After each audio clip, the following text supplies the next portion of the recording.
नमस्कार। आइए आज हम इस वीडियो के माध्यम से वार्षिक परीक्षा सत्र 2022-23 के लिए मॉडल प्रश्न पत्र विषय हिंदी का हम अभ्यास करेंगे। इसमें हम देखेंगे पूर्णांक 60 अंक, इसमें कुल प्रश्नों की संख्या 24 होगी। इस प्रकार से देखिए आपको सह उत्तर पुस्तिका दी जाएगी जिसमें आपको अपनी जानकारी भरना है, तो आप निर्देश अनुसार अपनी जानकारी भर सकते हैं। अब आइए देखते हैं विषय हिंदी का मॉडल प्रश्न पत्र। इसके माध्यम से हम समझेंगे कि वार्षिक परीक्षा में किस प्रकार के प्रश्न पूछे जा सकते हैं। तो आइए देखते हैं। देखिए अभ्यास हेतु यह मॉडल प्रश्न पत्र, इसे हम देख सकते हैं। देखिए इसमें वस्तुनिष्ठ प्रश्न क्रमांक 1 से लेकर 10 तक दिए जाएंगे। इसके बाद है लघुत्तरी प्रश्न क्रमांक 11 से लेकर 20 तक, और दीर्घोत्तरी प्रश्न क्रमांक 21 से लेकर 24 तक दीर्घोत्तरी प्रश्न दिए जाएंगे। तो इस प्रकार से आप 24 प्रश्नों का अभ्यास कर सकते हैं। तो आइए देखते हैं वस्तुनिष्ठ प्रश्न। देखिए पहला प्रश्न है, आततायी शब्द का अर्थ है। तो देखिए आततायी शब्द का अर्थ है अत्याचारी। इसके बाद है भाववाचक संज्ञा है। तो देखिए भाववाचक संज्ञा ईमानदार या भाववाचक संज्ञा है। पुष्प का पर्यायवाची है सुमन, पुष्प का पर्यायवाची है। रधिया की लड़कियों के क्या नाम थे? रम्मो और कल्लो रधिया की लड़कियों के नाम थे। क्या तुम पढ़ना लिखना चाहोगे? यह वाक्य है। तो यह वाक्य प्रश्नवाचक वाक्य है। विद्या और धन कब प्राप्त होता है? विद्या और धन निरंतर पढ़ते रहने से प्राप्त होता है।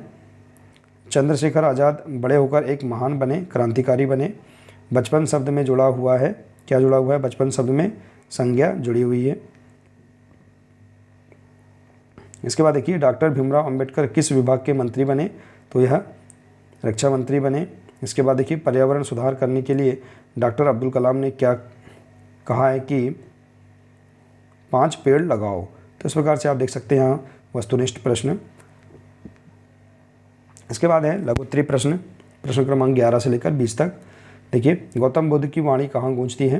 तो आप इसका आंसर अपनी पाठ्यपुस्तक से देख सकते हैं। इसके बाद है पातालकोट का आकार अंग्रेजी के कौन से अक्षर जैसा है? तो पातालकोट का अंग्रेजी के यू अक्षर जैसा है। सही जोड़ी का मिलान करिए। आदमखोर, सघन और देखिए लोक मान्यता। तो देखिए सघन में आ जाएगा अधिक घना, आदमखोर में आदमी को खाने वाला, और लोक मान्यता लोगों द्वारा मानी गई बात। इसके बाद देखिए अगला प्रश्न, भारतीय सेना के 3 अंगों के नाम। तो भारतीय सेना के 3 अंग कौन कौन से हैं? थल सेना, वायु सेना और जल सेना। ये भारतीय सेना के 3 अंग हैं। ये बहुत ही महत्वपूर्ण प्रश्न है। इसके बाद है जापान की यात्रा कौन कर रहा था? तो जापान की यात्रा स्वामी विवेकानंद जी कर रहे थे। तो इस प्रकार से आप आंसर अपनी पाठ्यपुस्तक से देख सकते हैं। अगला प्रश्न, दिए गए वाक्यों में सही या गलत का निशान लगाइए। जैसे कक्षा में बुरा आचरण करना चाहिए, तो गलत। इसके बाद है घर का कचरा कूड़ेदान में डालना चाहिए, सही। केला खाकर छिलका रास्ते में पर फेंकना चाहिए, तो गलत। इस प्रकार से आप यहाँ पर वाक्यों के अनुसार सही और गलत का निशान लगा सकते हैं। इसके बाद अगला प्रश्न है, निम्नलिखित वाक्यों को शुद्ध करके लिखिए। जैसे देखिए एक गुलाब की माला लाओ। तो देखिए गुलाब की एक माला लाओ, यह शुद्ध वाक्य है। तो इस प्रकार से आप इसे शुद्ध कर सकते हैं। इसके बाद है परमात्मा के अनेकों नाम हैं। तो देखिए परमात्मा के अनेक नाम हैं। इस प्रकार से आप इसे शुद्ध कर सकते हैं। अगला प्रश्न, पुंडलिक किसकी सेवा कर रहा था? तो देखिए इसका आंसर पुंडलिक माता पिता की सेवा कर रहा था। अगला है नीचे लिखे पुल्लिंग शब्दों के स्त्रीलिंग रूप लिखिए।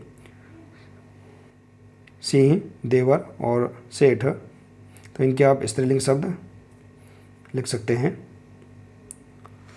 इसके बाद है उज्जैन में लगने वाले कुंभ मेले को क्या कहते हैं? तो आप देखिए आप इसका आंसर अपनी पाठ्यपुस्तक से देख सकते हैं। तो इस प्रकार से आप यहाँ पर लघुत्तरी प्रश्नों का भी आप अभ्यास अपनी पाठ्यपुस्तकों से कर सकते हैं। इनके आंसर आप खोज सकते हैं अपनी पाठ्यपुस्तक से। इसके बाद है दीर्घोत्तरी प्रश्न। देखिए प्रश्न क्रमांक 21 से लेकर 24 तक दीर्घोत्तरी प्रश्न दिए जाएंगे जो 5-5 अंक के होंगे।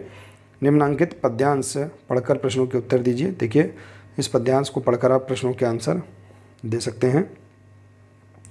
अगला प्रश्न है, मध्य प्रदेश के किन्हीं 5 पर्यटन स्थलों के नाम लिखिए और बताइए कि ये स्थल क्यों प्रसिद्ध है। तो आप पर्यटन स्थलों के नाम लिख सकते हैं और ये क्यों प्रसिद्ध है इनके बारे में भी आप लिख सकते हैं। इसके बाद है, अपने मामा जी को एक पत्र लिखिए जिसमें परिवार की कुशलता चाहते हुए नव वर्ष की शुभकामनाएं दी गई हों। तो आप एक पत्र अपने मामा जी को लिख सकते हैं। इसके बाद है, अगला प्रश्न, निम्नलिखित विषयों में से किसी एक पर 10-12 पंक्तियों में अपने शब्दों में लिखिए। जैसे मेरा प्रिय वृक्ष, मेरा विद्यालय और मेरा प्रिय पशु।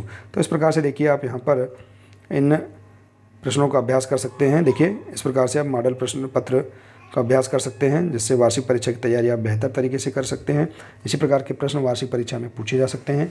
तो आशा है कि आपको यह जानकारी बहुत ही अच्छी लगी होगी। यदि जानकारी अच्छी लगी हो तो प्लीज़ इसे अधिक से अधिक शेयर करें, वीडियो को लाइक करें और इसी प्रकार की महत्वपूर्ण जानकारी प्राप्त करने के लिए आप हमारे इस चैनल से जुड़े रहिए। मिलते हैं इसी प्रकार से अगले नए वीडियो के साथ। नमस्कार।